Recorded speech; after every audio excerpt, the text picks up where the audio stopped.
அனைவருக்கும் வணக்கம். ரொம்ப பரபரப்பான சூழ்நிலையில, அதாவது ஹரி படத்துடைய கிளைமேக்ஸ் மாதிரி சும்மா பரபரன்னு தமிழ்நாடு எலெக்ஷன்ஸ் நோக்கி நம்ம போயிட்டு இருக்கிறோம். அப்படி ஒரு மாதிரி ஆரம்பிச்சு நம்ம நினைச்ச மாதிரியே ஜனவரி பிப்ரவரிலாம் சும்மா பீக்குக்கு போயிட்டு இருக்குது.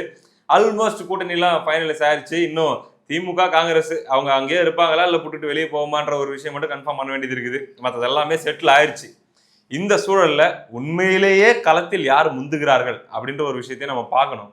அதுக்கு முன்னாடி அதெல்லாம் நம்மளுடைய கெஸ்ட் கேட்டு தெரிஞ்சுப்போம். அதுக்கு முன்னாடி KN நேரு அவர்கள் சம்பந்தமாக நேற்று உயர்நீதிமன்றத்தில் வந்த உத்தரவு, அது பார்த்தீங்கன்னா ரொம்ப நாளா அக்டோபர் மாசத்துல இருந்து ஆரம்பிச்சு இழுத்துட்டு இருந்துச்சு ஒரு FIR. அது என்ன உண்மையிலேயே மிகப்பெரிய பின்னடைவு, திமுக ஷாக் அப்படிங்கிற மாதிரி எடுத்துக்கலாமா, இல்ல ஹேண்டில் பண்ணக்கூடிய அளவுக்கான விஷயம் தான் அப்படிங்கிற மாதிரி எடுத்துக்கலாமா, என்னன்னு கேட்டு தெரிஞ்சுப்போம். வணக்கம். வணக்கம். அதாவது பாத்தீங்கன்னா, நீ பற்ற வைத்த நெருப்பொன்று அப்படின்னு சொல்லி ஒரு படத்துல ஒரு டயலாக் வரும். அந்த மாதிரி எனக்கு தெரிஞ்சு இந்த விஷயத்த ஸ்டார்டிங்ல இருந்தே பத்த வச்சுட்டு இருந்தது நீங்க தான். உங்களுடைய சோசியல் மீடியா பேஜஸ்ல வந்து ஸ்டார்டிங்ல இருந்து எபிசோட் 1, 2, 3ன்னு சொல்லி போட்டுட்டே இருந்தீங்க. அதாவது இடி லெட்டர் அனுப்புறதுக்கு 6 மாசத்துக்கு முன்னாடி இருந்தே உங்ககிட்ட இருந்து ரெகுலரா வந்துட்டே இருந்துச்சு. ஆல்மோஸ்ட் இடியுடைய ரிப்போர்ட்ஸ் எல்லாம் பார்க்கும்போது நீங்க போட்டிருந்த பல தகவல்கள் அதில் நம்ம பார்க்க முடிஞ்சுச்சு. முதல்ல அதுக்கு உங்களுக்கு இந்த ஒரு விஷயத்தை வெளியே கொண்டு வந்ததுக்கு உங்களுக்கு ஒரு வாழ்த்துக்களை தெரிவிச்சுக்கிறோம். அடுத்ததாக இப்போ அந்த FIR அப்படிங்கிறது போட்டே ஆகணும்னு சொல்லி 2 நீதிபதிகள் கொண்ட அமர்வு சொல்லியிருக்காங்க. எப்போ FIR போடப்படும்? போட்டே ஆகணும்ன்றதை விட ஏன் நீங்க இன்னும் போடலைன்னு கேட்டிருக்காங்க. ஓகே, இவ்வளவு ஆவணங்கள் இருக்கு. இவ்வளவு ஆவணங்கள் இருக்கும் பொழுது நீங்க வால்யூமினஸ் அப்படின்ற அந்த வார்த்தையை பயன்படுத்துது நீதிமன்றம். பார்த்தீங்கன்னாக்கா வால்யூமினஸ் என்ற வார்த்தையை பயன்படுத்துது. அதாவது இவ்வளவு ஆவணங்கள் இருந்த பொழுதும் நீங்கள் ஏன் பொழுதை கழித்து கொண்டிருக்கிறீர்கள், விசாரணை என்ற பெயரில் நீங்கள் ஏன் பொழுதை கழிச்சிட்டு இருக்கீங்க அப்படின்ட்டு. நான் வந்து ஆகஸ்ட்லேருந்து இதை பற்றி பேசிக்கிட்டு இருக்கேன். TVH சீரீஸ்ன்னு போடுறாங்க. True value homes. இது என்ன அப்படின்னா KN நேருவோடைய தம்பி ராமஜெயம், மறைந்த ராமஜெயம் அவர் ஆரம்பித்த நிறுவனம். இன்னைக்கு ரவிச்சந்திரன் அவருடைய இன்னொரு தம்பி வந்து அவர் நடத்திக்கிட்டு இருக்காரு. இங்கே தான் இது எல்லாமே இந்த பணப்பரிவர்த்தனைகள் எல்லாமே நடந்துக்கிட்டு இருக்கு. அமைச்சருடைய கேம்ப் ஆஃபீஸில் கூட நடக்கல. மொத்த கான்ட்ராக்டுகள் என்னென்ன நடைபெற வேண்டும் அப்படின்றது இங்கே தான் நடந்துட்டு இருக்கு அப்படின்றத நம்ம ஆரம்பத்திலே நம்ம சொல்லிக்கிட்டு இருக்கோம். இப்போ நீங்கள் எடுத்து பார்த்தீங்கன்னா அவங்க 2 கடிதங்களை அனுப்பியிருக்காங்க. அமலாக்கத்துறை 2 கடிதங்களை அனுப்பியிருக்காங்க. ரொம்ப கூர்ந்து நீங்கள் கவனிக்கணும். முதல் கடிதம் என்ன சொல்லுதுன்னா, இந்த நேருவை சுற்றி இருக்கக்கூடிய நபர்கள் இவர்கள் வந்து நாங்கள் ஒரு ரெய்டுக்கு போகும்பொழுது இதில் நாங்கள் இந்த ஆதாரங்கள்லாம் எங்கள் கைக்கு கிடைக்குது. அப்போ இந்த ஆதாரங்களை எல்லாம் நாங்கள் பேசுகிறோம் அப்படின்னு அவங்க கொண்டு வந்து வைக்கிறாங்க. யாரு? அமலாக்கத்துறை சொல்லுது, நீங்க விசாரிங்க அப்படின்ட்டு. இப்போ நேரு வந்து ஒரு அமைச்சர், முக்கியமான ஒரு அமைச்சராக இருக்காரு. அவருக்கு எதிராக காவல்துறை விசாரணை நடத்துமா? அவங்களே ஆட்சியில் இருக்கும்போது என்ன சரியா? இது ஒரு பக்கம். ஆனால் வழக்கு விசாரணையே நடத்தலை. அதாவது விசாரணைன்ற பேர்ல போக்கு காமிச்சுக்கிட்டு இருக்காங்க. நாங்கள் விசாரிக்கிறோம், எங்களுக்கு 6 மாதம் தேவை, 180 நாள், 7 மாதம் தேவை, இப்படின்னு இவங்க நாட்களை கடத்தி கொண்டிருக்கிறார்கள். இதுக்கு யார் யாரை கூட்டு வராங்கன்னா, டெல்லியிலேருந்து பார் கவுன்சிலேருந்து வழக்கறிஞர்களை கொண்டு வந்து நிறுத்தி, விகாஷ் சிங் ஏதோ ஒரு சிங்கு கூட்டு வந்து நிறுத்தி வாதிடுகிறார்கள். சரியா? எதுக்கு? விசாரணையை தாமதப்படுத்துவதற்கு. இவ்வளவுதான் நோக்கம். அவ்வளவுதான், வேற ஒண்ணுமே கிடையாது. FIR போடாம தடுக்கிறதுக்கு வேற என்ன? FIR போட்ட மறு நொடி அமலாக்கத்துறை உள்ள நுழைஞ்சிரும். அமலாக்கத்துறை இந்த கடிதம் எழுதியதுக்கு காரணமே, நீ FIR போடாமல் அவன் நுழைய முடியாது. சரியா? இப்படி அதுவும் அப்பட்டமாக திருடி இருக்காங்க. ஏதோ ஒரு வேலை வாய்ப்பு வாங்கி தரேன் அப்படின்னு சொல்லிட்டு ஒரு சிலர் 150 பேர்கிட்ட காசு வாங்கினாங்கன்னு இல்லை. அது ஒன்று மட்டும் இஷ்யூ இல்லை. நீங்கள் அதுக்குள்ள தோண்டி எடுத்தீங்கன்னா அப்போ தான் நீங்கள் 2வது கடிதத்துக்கு போகணும். 2வது கடிதம் DGPக்கு எழுதியிருக்காங்க. அது அமலாக்கத்துறை. இந்த கடிதத்தை இவர்கள் நீதிமன்றத்திலேயே வைக்கல. அந்த கடிதத்தை தான் நான் எடுக்கிறேன், நான் எடுத்து பேசுறேன். நான் இந்த மொத்தமும் அந்த ஒரு கடிதமா 258 பக்கம். சரியா? இது 2வது கடிதம்.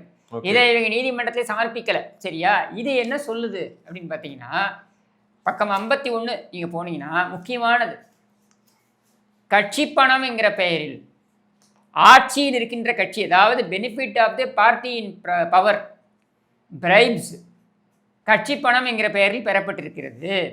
இந்த கட்சியை தலைமை தாங்கி நடத்துவது யாரு? MK ஸ்டாலின். அவர் மட்டும் இல்லை, அவர் முதலமைச்சர், அவருடைய துணை முதலமைச்சர்னு அவருடைய மகன். இவங்க 2 பேரும் இதுக்கு நேரடி பயனாளிகள், டைரக்ட் பெனிஃபிஷரி அப்படின்னு தெளிவாக சொல்லுது. அமலாக்கத்துறை சொல்கிறது. சரியா? ஸ்டாலின் திருடினாரா இல்லையா உதவாநிதி திருடினானா இல்லையா அப்படின்றதெல்லாம் வந்து அவங்க நீதிமன்றத்தில் போய் நிரூபிச்சிட்டோம். நான் அதுக்குள்ளே போக விரும்பலை. என்னுடைய கேள்வி, ஒரு முதலமைச்சர் மீதும் துணை முதலமைச்சர் மீதும் பகிரங்கமாக நேரடியாக குற்றச்சாட்டு வைக்கப்பட்டிருக்கு அப்படின்ற நிலையில் இந்த காவல்துறையை தன் கட்டுப்பாட்டில் வைத்திருக்கின்ற முதலமைச்சருக்கு எதிராக எப்படி விசாரணை நடத்தும்? இம்பாசிபிள். இதான் என்னுடைய கேள்வி. நீங்கள் பொறுப்பு டிஜிபிக்கு அனுப்புறீங்க, ஒரு டிஜிபியே முழுமையாக போட முடியல உங்களால், சரியா? அதுக்கே நான் நீதிமன்றத்துக்கு போய் உச்ச நீதிமன்றத்துக்கு போய் ஒரு வாரத்தில் போடணும்னு சொல்லி இன்னி வரைக்கும் நீ பரிந்துரை பண்ணாமல் இருக்க. சட்டமன்றத்தில் எதிர்கட்சி தலைவர் கூட உங்க பேரை குறிப்பிட்டு பேசியிருந்தாரு. மேலும் ஒரு நீதிமன்ற அவமதிப்பு தான் அது. ஏன்னா இவ்வளவு நாள் ஏன் போடாமல் இருக்க? ஒரு வாரம் சொன்னாங்களே, 10 நாளாக போகுது, ஏன் போடல நீ இன்னும்? அப்போ இப்படி இருக்கும் பொழுது நீ எப்படி இந்த காவல்துறை எப்படி விசாரிக்கும்? அக்யூஸ்டு உடைய டிபார்ட்மெண்ட்ல வேலை செய்யறவன் எப்படி அக்யூஸ்டுக்கு எதிராக அவன் எப்படி விசாரணை நடத்துவான்? அக்யூஸ்டு ஸ்டாலின், அது வந்து பாத்தீங்கன்னா A1 ஸ்டாலின், A2 உதவாநிதி, இப்ப 2 பேருக்கு எதிராக காவல்துறை விசாரிக்குமா? கோர்ட்ல வாதம் எடுத்து வைக்கிறாங்க இல்லையா? இப்ப இன்பதுரை அவர்களுடைய தரப்பாகட்டும், ஈடியுடைய தரப்பாகட்டும், நாங்க வெறும் தகவல் மட்டும் அனுப்பலைங்க, வெறும் இன்ஃபர்மேஷன் மட்டும் அனுப்பல, கூடவே ஆதாரத்தையும் அனுப்பியிருக்கோம். ஹவாலா டிரான்சாக்ஷன் நடந்ததுக்கான ஆதாரங்கள், இல்ல வாட்ஸ்அப்ல எந்தெந்த லிங்க்ல இது நடந்திருக்குன்றதுக்கான ஆதாரங்கள், அது மட்டும் இல்ல, இது ஏதோ சும்மா 4 நோட்ல கிறுக்கி, நிறைய பேர் பார்த்தீங்கன்னாக்கா டைரி, அந்த டைரி குறிப்புகள் மட்டும் இல்லை, இது தெளிவாக இந்த கான்ட்ராக்டுக்கு இவ்வளவு பணம், இவ்வளவு கையூட்டு, இவ்வளவு லஞ்சம், 36 கோடி ரூபாய் கான்ட்ராக்ட் பெருமானம் என்றால், மதிப்பு என்றால், இதில் 7.5% இவ்வளோ பணம், இது லஞ்சம் 2.5 கோடி ரூபாயோ 2.6, அதில் 20,000 ரூபாய். எவ்வளோ பிஸ்னாரி குடும்பம் பாருங்க இந்த குடும்பம். 20,000 ரூபாய் மிச்சம் வச்சாங்க. அந்த 20,000 அடுத்த முறை நான் சேர்த்து கொடுத்துட்டேன்னு கொடுக்குறான். அந்த 20,000 கூட விடாமல் சுரண்டது இந்த குடும்பம். இப்போ நம்மளுடைய கேள்வி இங்கே என்ன வரணும்? நியாயமாக என்ன வரணும்? விசாரணையை மேற்கொள்ளணும். இந்த விசாரணையை இந்த காவல்துறை மேற்கொள்ளுமா? வாய்ப்பே இல்லை. யோசிச்சு பாருங்க. சங்கருக்கு எதிராக இவங்க போட்ட குற்றச்சாட்டு என்ன? யாரோ ஒருத்தன் ஜிபேல அனுப்பிட்டான். ஆமாம், 94,000 ரூபா. 94,000 ரூபாய் அனுப்பிட்டான். அது யாருக்கு? சங்கருடைய உதவியாளர் பேரில் அனுப்பிட்டான். சரியா? அதுக்கு சங்கரை கைது செய்யறது சரி, இவங்களுடைய வாதம். ஆனா ரொம்ப தெளிவா முதலமைச்சரை சந்தித்திருக்கிறான், முதலமைச்சருடைய புகைப்படங்களை எடுத்திருக்கிறான், முதலமைச்சரோட இருக்கக்கூடிய IAS IPS அதிகாரிகளோட தொடர்பில் இருந்திருக்கிறான், அவர்களோட இவன் வந்து பேசியிருக்கிறான். இது எல்லா கான்வர்சேஷனும் இருக்கு. இது அத்தனையும் இருந்தாலும் நான் FIR போட மாட்டேன்றது எந்த விதத்தில் நியாயம்? ஜஸ்ட் பிகாஸ் சீட்ல உட்காந்துருக்கிறோன்ற ஒரே காரணத்துக்கு, அவ்வளவுதான், வேற ஒண்ணுமே கிடையாது. இவங்களுடைய டார்கெட் என்ன? இப்ப இந்த ஏப்ரல் வரைக்கும் இது எப்படியாச்சும் தள்ளிடணுன்றது மட்டும் தானா? வேற என்ன இருக்க முடியும்? ஏன்னா KN அவர்கள் வந்து 41 தொகுதி அவர் பொறுப்பு. இப்ப அரஸ்ட் RS பாரதி பேசுறாருங்க. KN திருடவில்லைன்னு சொல்றதுக்கு துப்பு இல்ல. அங்க உட்கார்ந்துக்கிட்டு 41 தொகுதிகளுக்கு அவர் பொறுப்பாளராக இருக்கின்ற காரணத்தினால அவர் மீது பழி வாங்குகிறார்கள். சரி, 41 தொகுதிகளுக்கு பொறுப்பாளராக இருந்தால் இவர் மேல எந்த நடவடிக்கை கூடாதுன்னு சட்டம் சொல்லுதா? இந்த RS பாரதி மாதிரியான தேங்காய் மூடி வக்கீல் எல்லாம் பக்கத்தில் வச்சுன்னா இப்படிதான் பதில் சொல்லணும். நீங்க ஓப்பன் அண்ட் ஷட் கேஸுங்க இது.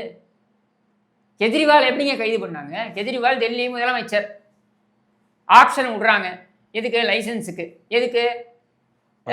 இதை பார் விடுறதுக்கு. அது மட்டும் இல்லை, கொள்முதல், மொத்த கொள்முதலுக்கு யார் யார்கிட்ட விடுறாங்க, எந்த கம்பெனி கொடுக்கலான்னு ஆப்ஷன் விடுறாங்க. இந்த ஆப்ஷன் தெளிவாக கெஜ்ரிவால் சம்மந்தப்பட்டிருக்கிறார். ஏன் சம்மந்தப்பட்டிருக்கிறார்?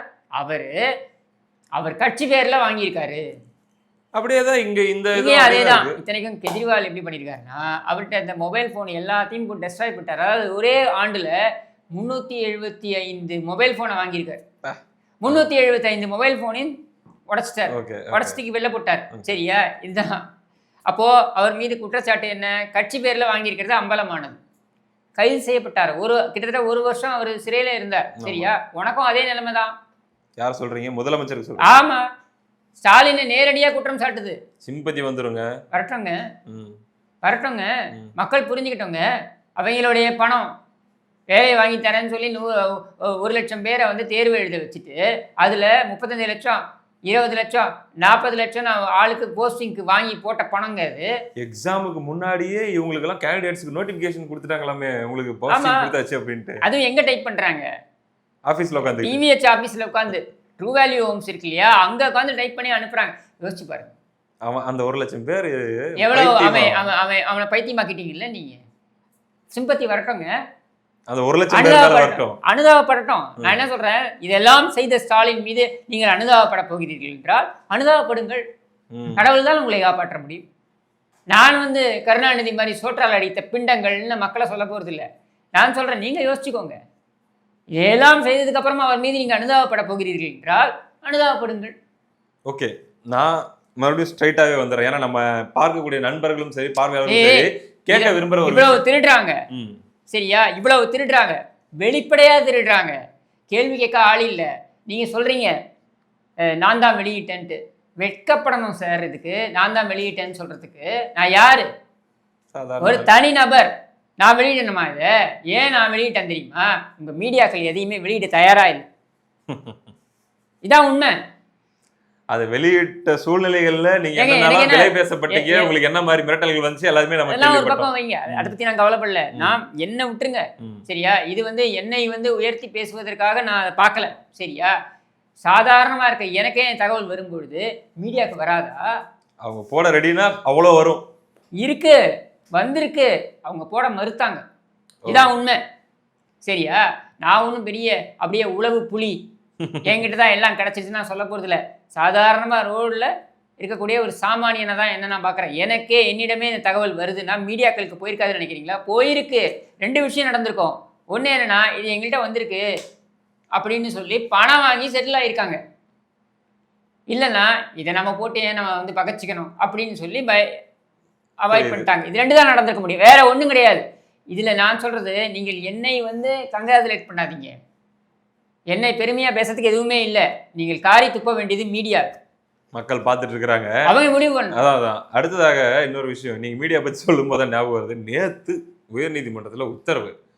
ஆனால் விவாதம் என்ன தெரியுமா? 1 மணி நேரத்துக்கு என்ன செய்ய போகிறார் பன்னீர்செல்வம், அடுத்து எங்கே செல்ல போகிறார்.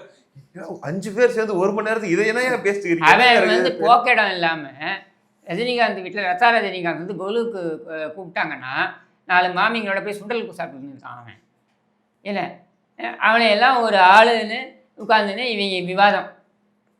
அதுக்கு 5 அறிஞர்கள் கருத்து சொல்றாங்க. 1 ஹவருங்க. OPS, EPS, OPS, Sasikala, TTV, இதெல்லாம் 4 வருஷமா பண்ணிட்டு இருக்கீங்க. நேத்தாச்சும் இதை பேசியிருக்கலாம் இல்லைங்க? ஏதாவது பேசுனீங்களா நீங்க? 4 வருஷமா நீங்க பேச வேண்டியது என்ன? ஐஏஎஸ் ஐபிஎஸ் அதிகாரிகள் எத்தனை பேருடைய பேர் இருக்கு தெரியுமா? இதுல ஐஏஎஸ் ஐபிஎஸ் அதிகாரிகள் சரமாரியாக, அதுவும் யார்? எவனோ ஒருத்தன் கவிப்பிரசாத் அப்படின்னு ஒருத்தன். யார் இவன் கவிப்பிரசாத்? இவன் ட்ரூ வேல்யூ ஹோம்ஸ்ன்ற அந்த நிறுவனத்தில் ஒரு பியூனாக வந்தவன் கவிப்பிரசாத் தர்மன், இவன் பேர், சரியா? இவனுக்கு எப்படி ஒரு நாளுக்கு 5 கோடி ரூபாய் வீட்டுக்கு எடுத்துகிட்டு போயிருக்காங்க. இவன் ஒரு நாளைக்கு 5 கோடி, 5 ஆண்டுகள் நீங்கள் கணக்கு போட்டுக்கோங்க, எத்தனை கோடிகள். இத்தனைக்கும் ஒரு குறிப்பிட்ட அதில் நான் பார்த்த ஒரு ஸ்கேம் ஜஸ்ட் பிட்வீன் 24 and 25, ஒரு வருஷத்துக்குள்ள அந்த 1200 கோடிங்கிறது அந்த ஒரு வருஷத்துடைய ஸ்கேம்ன்ற மாதிரி போட்டு அது அது அது ஒரு துறையில மட்டும், ஒரு அந்த துறைக்குள்ள ஒரு துறை. நீங்க அதுக்கப்புறம் நீங்க வேற நிறைய எடுங்க. இதெல்லாம் எடுத்தீங்கன்னா எத்தனை ஆயிரம் கோடி தான் சொல்றேன். ஒரு நாளைக்கு 5 கோடி எடுத்துட்டு போவாங்க வீட்டுக்கு. எங்கேயோ போகுது, நான் போய் சொல்லல, சரியா? இவங்களுக்கு நெருக்கமா இருக்கக்கூடிய ஒரு பெண்மணிக்கு கொடுத்துருக்காங்க. எது? செஸ் மாநாடு. நயன்தாரா அவங்க இல்ல, புரியுது. இன்னொரு பெண்மணிக்கு இவங்க கொடுத்துருக்காங்க. கோயம்புத்தூரில் நிறுவனம் நடத்தி கொண்டிருக்கின்ற அந்த பெண்மணி ஒரு நிறுவனத்தை துவங்குறாங்க. செஸ் சாம்பியன்ஷிப் நடக்குது இல்லையா, அதுக்கு ஒரு வாரம் முன்னாடி ஒரு நிறுவனத்தை துவங்குறாங்க. சாம்பியன்ஷிப்பை நடத்துறாங்க. முடிஞ்ச அப்புறம் திருப்பி அந்த நிறுவனத்தை மூடுறாங்க, சரியா? இவங்களுக்கு பணம் கிட்டத்தட்ட அந்த ஃபுல் 100 கோடியோ 150 கோடிக்கோ அவங்களுக்கு கான்ட்ராக்ட் வழங்கப்படுது. யார் இவங்க? இதுல நான் உங்ககிட்ட கேட்க வந்தேன். டாய்லெட்டுங்க, டாய்லெட் கட்டுறதில்ல. இதெல்லாம் எடுத்து பார்த்தீங்கன்னா கண்ணீர் கதைகள். டாய்லெட் கட்டுறத கூட விடலைங்க, பப்ளிக் டாய்லெட் கட்டுறாங்கல்ல, அதுல ஊழலுங்க. தூய்மை பணியாளர்களுக்கு அந்த கையுறைகள், அந்த தூய்மை பணியாளர்கள் அவங்க கேட்கறது என்ன தெரியுமா? 20 கோடி ரூபாய், மிஞ்சி போனா அவ்வளவுதாங்க.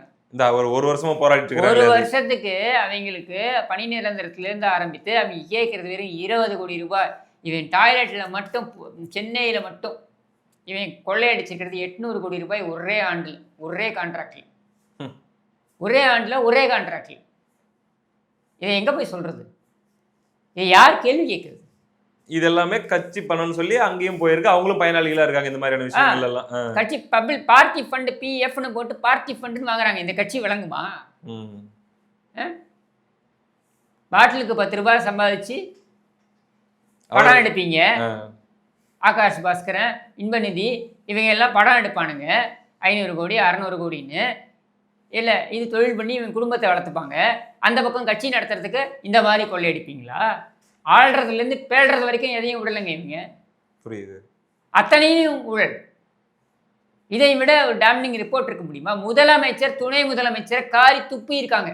இதுக்கு மேலே நீ பதில் கூட சொல்லலையே. ஒரு ஒரு ஒரு ஒரு ப்ரெஸ் மீட் நடத்த வேண்டியதானே?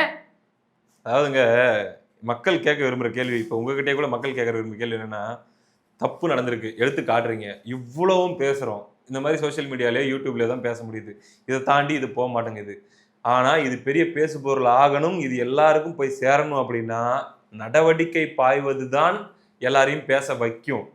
இப்போ கோர்ட்டில் வந்திருக்கிற உத்தரவு என்பது அந்த நடவடிக்கை பாய்வதற்கான சாத்தியக்கூறுகளை துரிதப்படுத்தி இருக்கிறதா, எப்பொழுது எதிர்பார்க்கலாம்னு கேட்குறாங்க. நீ ஒரு விஷயம் புரிஞ்சுக்கோங்க, இந்த கமெண்ட் செக்ஷன்ல வந்து எல்லாம் பேசுறது இருப்பான், எந்த நடவடிக்கையும் இருக்காது, ஆமா எதுவுமே செய்யாது, இது சும்மா இப்படி வருவாங்க போயிடுவாங்க, அவ்வளவுதான். சரி, முதல்ல இதை நீங்க புரிஞ்சுக்கோங்க. இந்த நடவடிக்கைகள் எடுப்பதற்கு இவ்வளவு தூரம் நாங்கள் லைஃப்பை ரிஸ்க் பண்ணி கொண்டு வந்திருக்கிறதே பெரிய விஷயம். It's a long process. எதுவுமே ஒரே நாளில் நடந்துடாது. உச்சநீதிமன்றத்தில் ஒரு வழக்கை கொண்டு வரதுக்கு நம்ம எவ்வளோ கஷ்டப்படுறோம் தெரியும். அவங்களுடைய அந்த லீகல் டீம்ல இருந்து எல்லாத்தையும் தாண்டி அவன் ஒரு முகுல் ரோஹத்கியை கொண்டு வந்து நிறுத்துறான். அந்த முகுல் ரோஹத்கியை பற்றி இப்போ நான் பார்த்தேன், சமீபத்தில் ஒரு நியூஸ் ஆர்டிக்கிள் பார்த்தேன். 2019-20 அந்த நிதியாண்டில் அவருடைய நேரடி வருமானம், அதாவது அதிகாரப்பூர்வமான வருமானம் எவ்வளோ தெரியுமா? 133 கோடி.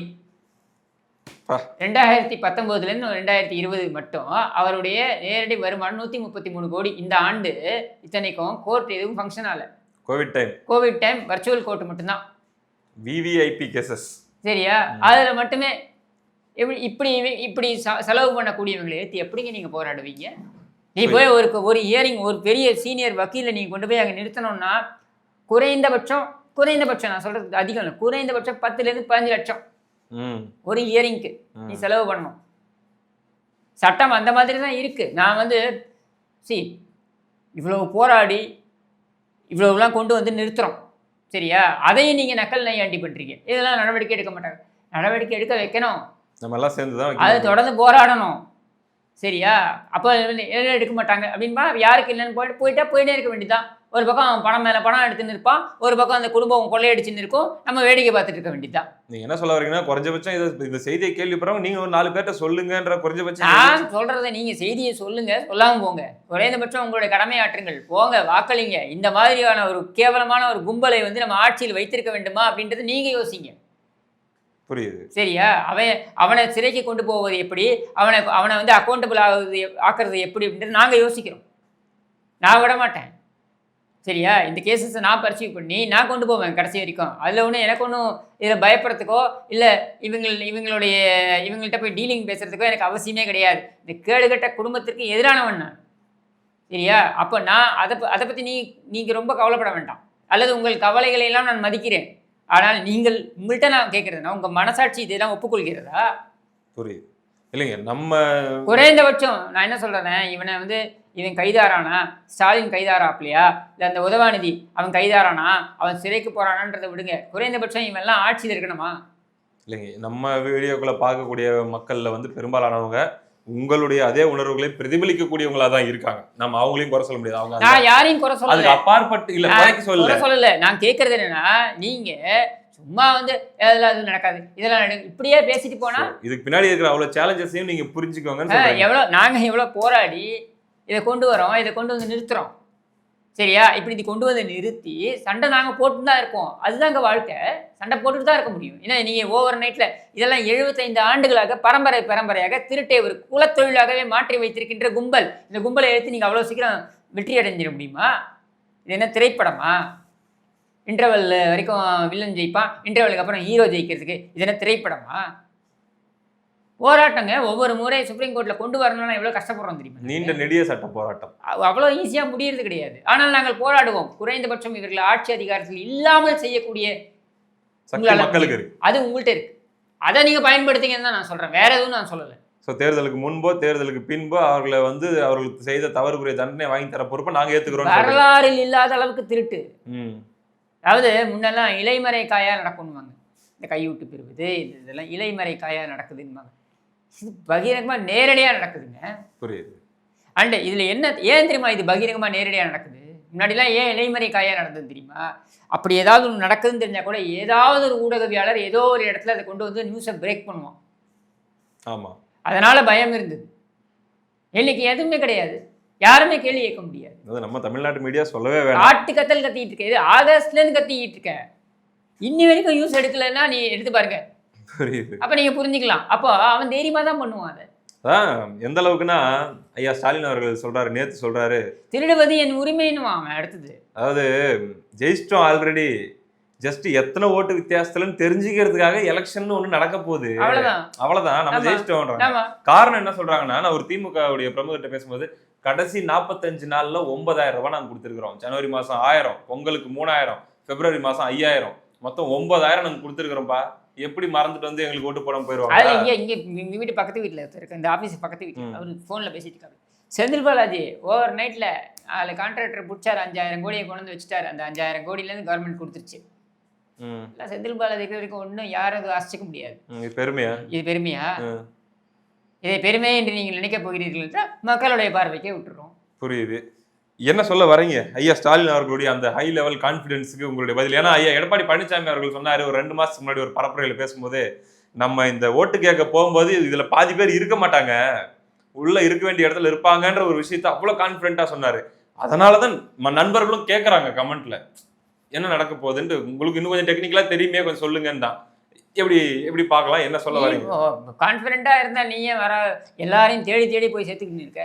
ஓபிஎஸ் கூட விட மாட்டேங்கிறாங்களே, எல்லாரையும் தேடி தேடி போய் சேர்த்து. ஏன் இதான் நீ கான்ஃபிடென்ட் இந்த நீ 4 வருஷமா 2019 இருந்தே ஒண்ணுக்கு போனா கூட விடாம 13 பேரையும் கூட கூட்டு போயிருந்தேன். அவங்க பத்தாதா உனக்கு?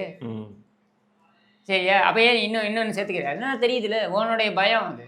ஆனா பிரதர், நான் இது அப்படியே வேற ட்ராக்ல எடுத்துட்டு போறேன்னு நினைக்க வேணாம். இப்படி அதிகப்படியாக வெளியாட்களை அல்லது வந்து வேற கட்சியிலிருந்து வரக்கூடியவங்களை தூக்கி தூக்கி தூக்கி தூக்கி போட்ட ஏதோ பார்க்க வந்து பஸ் வந்து நீங்க சொன்ன மாதிரி ஹவுஸ்ஃபுல்லான மாதிரி தெரியும். ஆனா கட்சிக்காரன் கடுப்பாயிர மாட்டானாங்க. அந்தந்த மாவட்டத்துல தொகுதியில எப்படிங்க வேலை செய்வாங்க? எனக்கு இந்த கான்செப்ட் எனக்கு புரியலையே. இல்ல அவங்க வந்து என்ன நினைக்கிறேன்னு பாக்குறாங்களா, கொண்டு போகணும்னு பாக்குறாங்க. நான் இன்னும் 5 வருஷம் நம்ம தான், இன்னும் 5 வருஷம் திருடலாம், சரியா? அதனால நீ ஒத்துழைக்கணும், காம்பன்சேட் பண்ணிடுறோம். ஆமா, இப்படின்றதான் இவங்களுடைய எண்ண ஓட்டம், சரியா? இன்னைக்கு நடந்துகிட்டு இருக்கீங்க. காங்கிரஸ் எடுத்துப்போம், பெருசா எல்லாம் போக வேண்டாம், காங்கிரஸ் எடுத்துப்போம். இன்னைக்கு என்னங்க நடந்துகிட்டு இருக்கு? கேவலப்படுத்திட்டு இருக்காங்க ஒரு பக்கம் திமுக. என்ன நடந்துகிட்டு இருக்கு சொல்லு? ஆட்சியில பங்கு அதிகாரத்துல பங்குன்னு கேட்டுட்டு அவங்க உருண்டுட்டு இருக்காங்க. செல்வ பெருந்தகை ஒரு பக்கம் நேத்து கலியுகம் காணாத ஒரு மாபெரும் தலைவர் நீங்க, நேருவும் இங்கதான் இருக்காரு, காந்தியும் இங்கதான் இருக்காரு, எல்லாருமே இங்கதான் இருக்காங்கன்னு சொல்லி சட்டமன்றத்துல பேசுறாரு.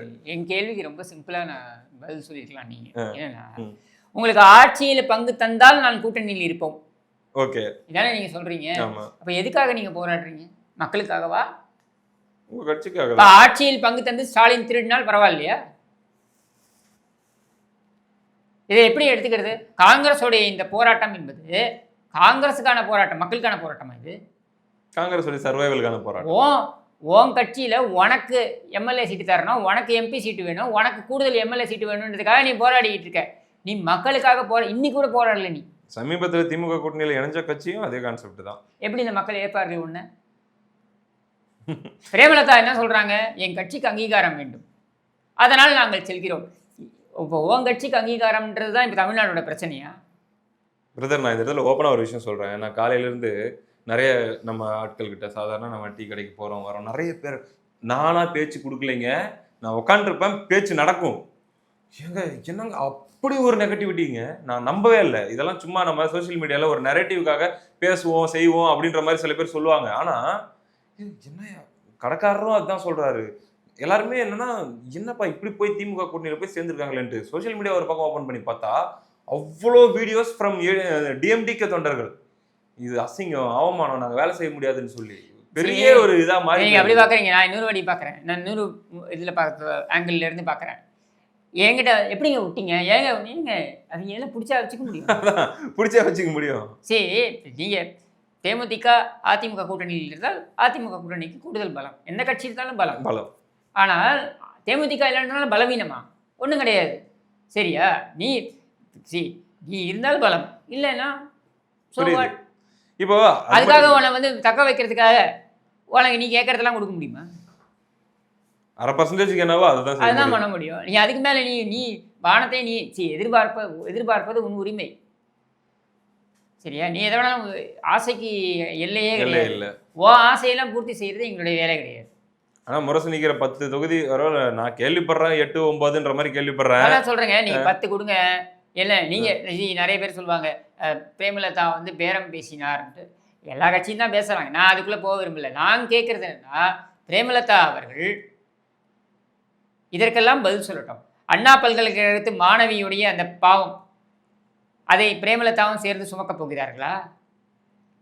அண்ணா நகர்ல அந்த சிறுமியுடைய பெற்றோர் பாலியல் பலாத்காரத்துக்கு உண்டான அந்த சிறுமியுடைய பெற்றோர் தாக்கப்பட்டார்களே, அந்த பாவம் அதை பிரேமலதா சுமக்க போகிறாரா? திருபுவனத்தில் அஜித்குமார் கடத்தி கொல்லப்பட்டார். லாக்அப் மரணம் கிடையாது. லாக்அப் மரணம் 25 நடந்திருக்கு இந்த 5 ஆண்டுல. இப்போ நேற்றுக்கு தாம்பரத்தில் நடந்திருக்கு. சரியா? அதை விட்டுருங்க. திருபுவனத்தில் அஜித்குமார் கடத்தி கொலை செய்யப்பட்டிருக்கிறார். இந்த பாவம் இதை பிரேமலதா சுமக்க போகிறாரா? இங்கே இயற்கை வளங்கள் என்ற பேரில் 5600 கோடி ஒரே ஒரு துறையில் மட்டும் திருட்டு நடந்திருக்கு. இந்த பாவம் பிரேமலதா சுமக்க போகிறாரா? அதை விட நேற்று வரை மோசம் திமுகவை சொல்லிட்டு இன்னைக்கு போயிட்டு திமுகவை நம்பி ஓட்டு போடுங்க நீங்க எப்படி கேட்க முடியும்? அதெல்லாம் கூட நீங்க பண்ணிட்டு போங்க. அரசியல்வாதி நேத்தி கொண்டு பேசுவாப்பில்ல, இன்னைக்கு கொண்டு பேசுவாப்பில்ல. நான் கேட்கறது இவ்வளவுதான். இந்த 5 ஆண்டுகள் இந்த பாவங்கள்லாம் இருக்கு பாருங்க, இது சேர்த்து வைத்திருக்கின்ற பாவம்லாம் இருக்கு. இந்த பாவத்தை எல்லாம் சுமப்பதற்காக நீங்கள் செல்கிறீர்கள் என்றால் அது உங்களுடைய விதி. நாம என்ன பண்ண முடியும்? அதாவது ஒரு கட்சினா குறைஞ்சபட்ச அஜெண்டா இருக்கணும். கொள்கை ரீதியான கட்சிகள்னு ஒரு சிலது இருக்கும். அவங்க கொள்கையோட ஒத்து போற கட்சிகளோட கூட்டணி வைப்பாங்க. ஒரு சில கட்சிகள் வந்து குறைஞ்சபட்சம் ஒரு ஆட்சி மாற்றத்தை ஏற்படுத்துறதுக்காக நாங்க ஒரு முடிவு எடுக்கிறோம். நான் அதெல்லாம் கூட சொல்லல. எதுவுமே இல்லையே. ஜஸ்ட் நான் கேட்கறது உங்களோட பிரஸ் மீட்ல என்னங்க சொன்னீங்க? திமுகவுடன் நாங்கள் கூட்டணி வைத்திருக்கிறோம், எங்கள் தொண்டர்கள் விரும்பினார்கள். இதை கடந்து இந்த ஆட்சி தொடர வேண்டும் அப்படின்றதுக்கு ஏதாவது ஒரு வேலிட் பாயிண்ட் நீங்க சொல்லலையே. சிறப்பான ஆட்சி, இந்த ஆட்சி தொடர வேண்டும், அதனால் இந்த கூட்டணியில் நாங்கள் சேர்ந்தோம் உன்னால சொல்ல முடியுதா? சிறப்பான ஆட்சி, இந்த ஆட்சி தொடர வேண்டும் என்பதற்காகத்தான் நாங்கள் கூட்டணி பேச்சுவார்த்தை நடத்துகிறோம். காங்கிரஸ் சொல்லுதா? என்ன சொல்றாங்க? பழியை நாங்கள் சுமந்து கொண்டிருக்கிறோம். அப்ப எங்களுக்கு பங்கு தர மாட்டீங்களா? என்ன அர்த்தம்? நீ மட்டும் திருடுவே எனக்கு தரமாட்டேன் தானே கேட்கிற மாதிரி தானே அர்த்தம். இது அதேதான். வேற எப்படி எடுத்துக்கிட்டு? மக்களுக்கு சம்பந்தமே இல்லையே. நீ மக்கள் பிரச்சனை, இந்த மக்கள் பிரச்சனைக்காக நாங்கள் திமுகவிடம் மல்லு கட்டிக்கிறோம் நீ சொல்லு, நான் ஏத்துக்கிறேன். இல்லை மக்கள் ஸ்டாலின் நல்லவர், மக்கள் பிரச்சனையெல்லாம் எதுவும் கிடையாது, எங்களுக்கு பங்கு கொடுங்க, கூடுதலாக கொடுங்க, அதனால தான் நாங்கள் கேட்டுட்டு இருக்கோம் அப்படின்றத நீ பொது பிரச்சனையை அப்படி கொண்டு வந்து வைக்கிற. அது அண்ணா அறிவாலயத்துக்கு 2 பேரும் அடிச்சுக்கோங்க. இதே பொது பிரச்சனையாக கொண்டு வந்து வைக்கிறீங்க விவாதமா? புரியுது. மாணிக்கம் தாகூர் வந்து பேசுகிறார், செல்வ பெருந்தகை வந்து பேசுகிறார். நீங்கள் அடிச்சுக்கோங்கடா போயிட்டு. யார் நிறைய திருடணும், யார் அந்த திருட்டில் எவ்வளோ பங்கு எடுத்துக்கணும் போய் உள்ளே போய் அடிச்சுக்கோங்க. இது மக்களோட பிரச்சனையா? அப்போ காங்கிரஸ் மக்களுக்காக போராடலை. இந்த 5 ஆண்டுகள் நீங்கள் போராடிக்கிங்க, ஒரு போராட்டத்தை காமிங்க மக்களுக்காகன்ட்டு. எதுவுமே கிடையாது. இப்போவும் நீங்கள் போராடுறது எது தெரியுமா? கூடுதல் சீட்டுகளுக்கு. அப்போ உங்களை எப்படி மதிப்பாங்க? யாரும் மக்களும் மதிக்க மாட்டாங்க, திமுக மதிக்காது. பிரேமலதாவை சொல்றாங்க எல்லாரும், அவங்க வந்து பேரம் பேசணும். காங்கிரஸ் பண்றது என்ன? இது கேவலமான ஆட்சி என்று சொல்லக்கூடிய விஜயுடையும் பேசிக்கொண்டு, இது நல்ல ஆட்சி என்று சொல்லக்கூடிய ஸ்டாலினுடையும் பேசிக்கொண்டு, நல்ல ஆட்சி என்று சொல்லவும் முடியாமல், கேவலமான ஆட்சி என்ற உண்மையை ஒப்புக்கொள்ளவும் முடியாமல், இது ஒரு குழப்பா? கேவலமா பேசுறதுக்கு 2 பேரு, புகழ்ந்து பேசுறதுக்கு 2 பேரு, இப்படி விட்டு இதெல்லாம் ஒரு குழப்பா? இது பிரேமலதா பேச உங்களுக்கு என்ன ரைட்ஸ் இருக்கு? என்ன ரைட்ஸ் இருக்கு உனக்கு? புரியுது. இப்போ தொகுதி பங்கீடு அப்படின்னு வரும்போது பார்த்தீங்கன்னா, இனிமேல் தான் திமுக கூட்டணிக்குள்ள சரியான ஃபன்னெல்லாம் காத்துட்டு இருக்குதுன்ற மாதிரிலாம் சொல்றாங்க. அதாவது அதிக தொகுதிகளில் அந்த மெயின் அலைன்ஸ் பார்ட்னர் சொல்லுவாங்க இல்லையா, அந்த கூட்டணிக்கான தலைமை, அதுல 2 சைடு, இந்த பக்கம் அதிமுக இருக்கு, இந்த பக்கம் திமுக இருக்கு, ரெட்டையில உதயசூரியன். இதுல அதிக தொகுதிகளில் போட்டியிடுறதுக்கான வாய்ப்பு இன்னைக்கு இருக்கிற சினாரியோல யாருக்கு அதிகமா இருக்குன்னு நீங்க நினைக்கிறீங்க? இல்ல நீங்க கூட்டணி, மெகா கூட்டணி, நாங்கள் இவ்வளோ பேரை வைத்திருக்கிறோம், விக்ரமன் படம் மாதிரி எல்லாரையும் ஒரே ஆங்கிள் அத்தனை பேரையும் வச்சுக்கிட்டு டான்ஸ் ஆடுறதெல்லாம் ஓகே. இதை பிரித்து கொடுக்க போகிறீங்கன்றதுலேயும் நீங்கள் சில பேருக்கு பணமாக கொடுப்பீங்க, சில பேருக்கு இடமா கொடுப்பீங்க, இப்படி நீங்கள் பிரிச்சுக்கிறீங்கன்னா ஓகே. இங்கே ஒருத்தராவது சிறந்த ஆட்சின்னு சொல்லி திமுக தரப்புல போய் மக்களை சந்திக்க முடியுமா என்றால் சத்தியமாக முடியாது. பிஜேபி இருக்குதுல்ல, நாங்கள் 5000 ரூபாய் கொடுத்துட்டோம் ஓட்டு போடு இல்லை சரியா, பிஜேபி உள்ளே வந்துடும் ஓட்டு போடு, தவிர்த்து நாங்கள் நல்லாட்சி கொடுத்துருக்கிறோம் ஓட்டு போடுன்னு சொல்கிறதுக்கு உங்கள் கூட்டணி கட்சிக்காரனாலே முடியாது. சரியா, சரி இதை பக்கம் வச்சுருங்க. அதிமுகவை எடுத்துக்கோங்க. அதாவது ரொம்ப தெளிவாக பார்க்குறாங்க. 2021 கால்குலேஷன் ரொம்ப சிம்பிள். 2021 4.5% டிஃப்ரென்ஸு. அந்த 4.5%லையும் பார்த்தீங்கன்னாக்கா கிட்டத்தட்ட 30 தொகுதிகளில் பார்த்தீங்கன்னாக்கா மிக மிக குறைவான வாக்குகள் வித்தியாசத்துலாம் வந்து ஆட்சியை இழந்திருக்காங்க அப்படின்றது கணக்கெடுக்கிறாங்க. இப்போ இதை எப்படி சரி கட்டணும் அப்படின்னு பார்க்குறாங்க. இதில் வட மாவட்டங்கள் இருக்கக்கூடிய பலப்படுத்தணும், அங்கே இருக்கக்கூடிய வாக்குகளை பலப்படுத்தணும் அப்படின்றதுக்கு பாமக. ஓகே, பாமக 21 தானே இருந்தாங்க. அதுதாங்க, அது பலப்படுத்தணும்னா அந்த பலத்தை தக்க வைக்கணும் அப்படின்றதுக்கு பாமக. சரியா, கொங்குல பாஜக, அதிமுக ஏற்கனவே பலமாகவும் இருக்குது அப்படின்றதுனால அங்கே இருக்காங்க. சவுத்து அதுதான் வந்து பிரச்சனையாக பார்க்கப்பட்டது. பிரச்சனை கிடையாது, இருந்தாலும் பிரச்சனையாக பார்க்கப்பட்டது அப்படின்றதுனால டிடிவி தினகரனும் இருக்காரு, பாஜகவும் இருக்குது. பத்தாத்துக்கு ஓபிஎஸ் அந்த பக்கம் போயிட்டாரு. அது அது அது அதிமுகவுக்கு எந்த இடத்துல பெஸ்ட்னா, இனிமேல் நீங்க வந்து ஓபிஎஸ் டிடிவி, ஓபிஎஸ் சசிகலா டிடிவின்னு பேச முடியாது. விவாதத்துக்கு வேற ஏதாவது கண்டென்ட் தேடணும் நீ. சரியா, இனிமேல் கட்சியில பிரச்சனை எல்லாம் பேச முடியாது, எல்லாத்தையும் கழிச்சு கட்டியாச்சு. ஸோ இங்க அவ்வளவுதான், சிம்பிள். அமமுக வாக்குகளை பிரித்தது, அமமுக சேர்த்துக்கிட்டாச்சு. சரியா, வாக்குகளை பிரித்த வேற கட்சி என்னன்னா கமலஹாசன் கட்சி அந்த பக்கம். சரியா, அந்த கட்சி ஓட்டை. ஏன்னா நீ வாக்கை எதை வச்சு பிரிச்ச? நான் திமுகவையும் எதிர்க்கிறேன் அதிமுகவையும் எதிர்க்கிறேன்னு சொல்லி தான் நீ ஓட்டை பிரிச்ச. தினகரன் அப்படி பிரிக்கல, நான் அதிமுகவை எதிர்க்கிறேன் திமுகவை எதிர்க்கவே இல்லை, நான் அதிமுகவை பிரிக்கிறேன்னு சொல்லி தான் அவர் ஓட்டை பிரிச்சார். ஸோ அவரை நாங்கள் சேர்த்துக்கிட்டோம். கமலஹாசனுக்கு வந்தது திமுகவுக்கு எதிரான ஓட்டும் தான். சரியா, இப்போ அந்த பக்கம் நீங்கள் சேர்த்துக்கிட்டீங்க. அடுத்தது தேமுதிக தனியாக நின்றுச்சு. தனியாக நின்று 0.45% தான் ஓட்டு வாங்கிச்சு. சரியா, அந்த ஓட்டை நீங்கள் எடுத்துக்கிறதா சொல்கிறீங்க. அதில் எவ்வளோ வரப்போகுது? ஏன்னா அதில் திமுக எதிர்ப்பு ஓட்டு தான் அதிகம் இருக்கும் என்னை பொறுத்த வரைக்கும். களத்தில் பயங்கர அதிருப்தி இருக்கு. சரியா, அது தெரிஞ்சிடும். இப்போ நீ வந்து கேண்டிடேட்டை போட்டு உன் முரசு சின்னத்தில் நிற்க வச்சு நீ வாக்கு சேகரிக்கும் போது தெரிஞ்சிடும். நாம் இவங்களை திட்டியில் நம்ம ஒன்றுமே கொண்டு போக வேண்டாங்க. நம்ம திமுகவை திட்டுறோம். திமுகவுக்கு 4.25 ஆண்டுகள் காவடி எடுத்த அந்த கூட்டணி கட்சிகளை திட்டுறோம். தேமுதிகவை பொறுத்தவரைக்கும் நம்ம கேள்வி தான் கேட்குறோம். இந்த பாவத்தை எல்லாம் நீங்கள் சுமக்க போகிறீர்களா அப்படின்றதான் கேள்வி. சரியா, அந்த கேள்விக்கு அவர்களுக்கு விடை இருக்குன்னா அது அவங்கள்ட்ட விட்டுடலாம்.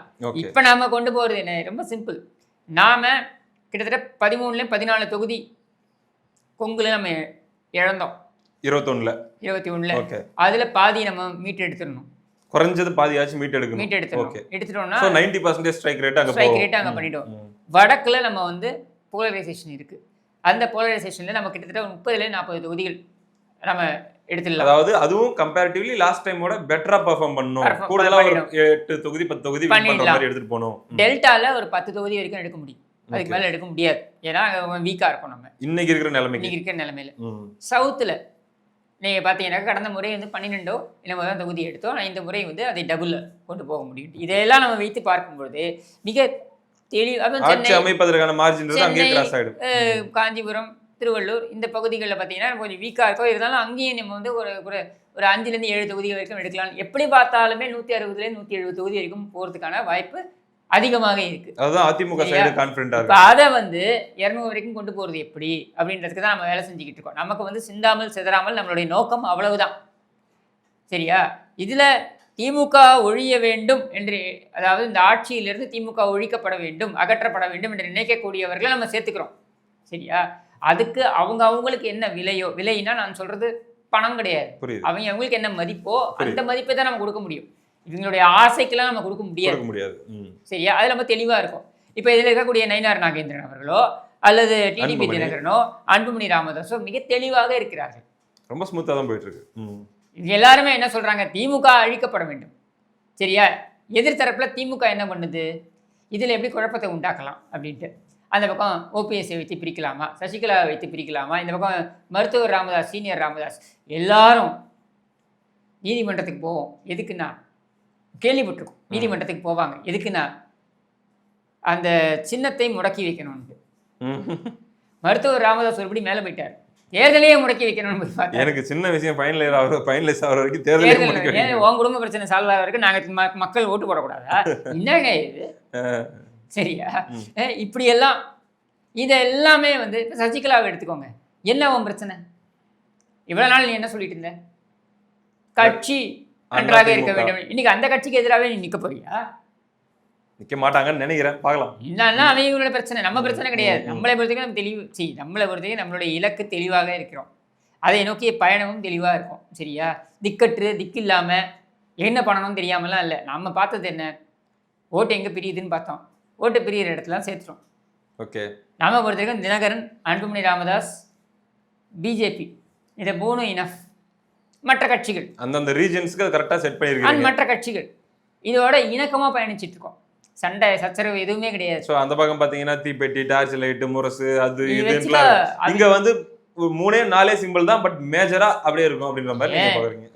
தீப்பெட்டி, டார்ச் லைட்டு, முரசு, அப்புறம் அது என்ன பானை, அப்புறம் வைக்கோ வருது என்ன, அவர்தான் தீப்பெட்டி, அப்புறமா தீப்பெட்டியா, அவர்தான் தீப்பெட்டி. சரி, இதெல்லாமே நீ வச்சிருந்தாலும் சரியா, இதெல்லாம் இணக்கமாக இவர்கள் பயணிக்கிறார்கள்னா இல்லை. இவர்கள் பயணிப்பதற்கு ஒரே காரணம், இவர்கள் என்ன சொல்கிறார்கள்? பிஜேபி எதிர்ப்பு. சரியா? இந்த தேர்தல் பிஜேபி எதிர்ப்பு குறித்ததா என்றால் இல்லை. இந்த தேர்தல் திமுக இருக்க வேண்டுமா கூடாதா? ஒட்டுமொத்த மக்களுடைய பார்வையும் அதுதான். அன்னைக்கு நடந்து வர ஒரு போலீஸ் ஆஃபீஸர் என்னை கூப்பிட்டு கேட்குறாரு, சார் என்ன சார் ஜெயிச்சிருவோமா சார், எல்லாம் அந்த பக்கம் போகிறாங்களே சார். நான் கேட்டேன், நீங்கள் என்ன சார் நினைக்கிறீங்க? ஐயோ இவனுங்க வரவே கூடாது சார் திரும்பினார். அவ்வளோதான் சார். பாமரனுடைய பார்வை தான் நம்ம முக்கியமே தவிர்த்து, இவங்க இந்த மாதிரி ஒரு கட்சியை வைத்துக்கொண்டு இந்த கட்சிக்கு 10 கொடுப்பியா, 11 கொடுப்பியா, 12 கொடுப்பியா, அது கூட 100 சீ கொடுப்பியா, 200 சீ கொடுப்பியான்னு பேசுகிறவங்க மாஸ்டர் ஸ்ட்ரோக்கு இதெல்லாம் ஒன்றுமே கிடையாது. நம்மை பொறுத்த வரைக்கும் பாமரனுடைய எதிர்பார்ப்பு என்ன, பாமரனுடைய ஆதங்கம் என்ன, ஐயோ இவங்க வந்துருவாங்களோ அப்படின்னு இருக்குல்ல, அந்த ஆதங்கம் இருக்கு பாருங்க. இவங்க அதிமுக மேலே காட்டக்கூடிய கோபம் கூட என்ன தெரியுமா? நீங்கள் இன்னும் சரியா சண்டை போடல. அதிமுக மேல கோபமா நான் பார்க்கல, அது அதிமுக மேல அக்கறையா நான் பார்க்கறேன். சரியா?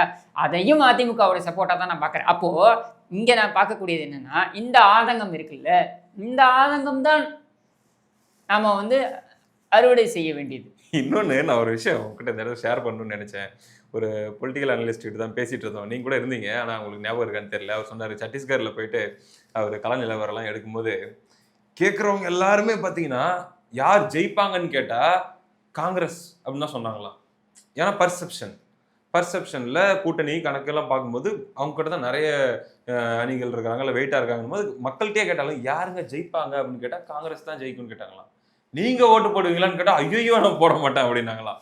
ஸோ கிட்டத்தட்ட ஏன் பீகார்ல எடுத்துக்கோங்க, தேஜஸ்வி யாதவ், அதாவது ஒவ்வொரு இதுவும் ஏஜென்சியும் எடுத்ததெல்லாம் பார்த்தீங்கன்னா யார் மிக பாப்புலரான தலைவர்னா தேஜஸ்வி யாதவ், அடுத்து யாருன்னா பிரசாந்த் கிஷோர், 3வது தான் நிதிஷ்குமார், அவர் தான் வந்தாரு. சரியா? கடைசியில என்ன நடந்துச்சு?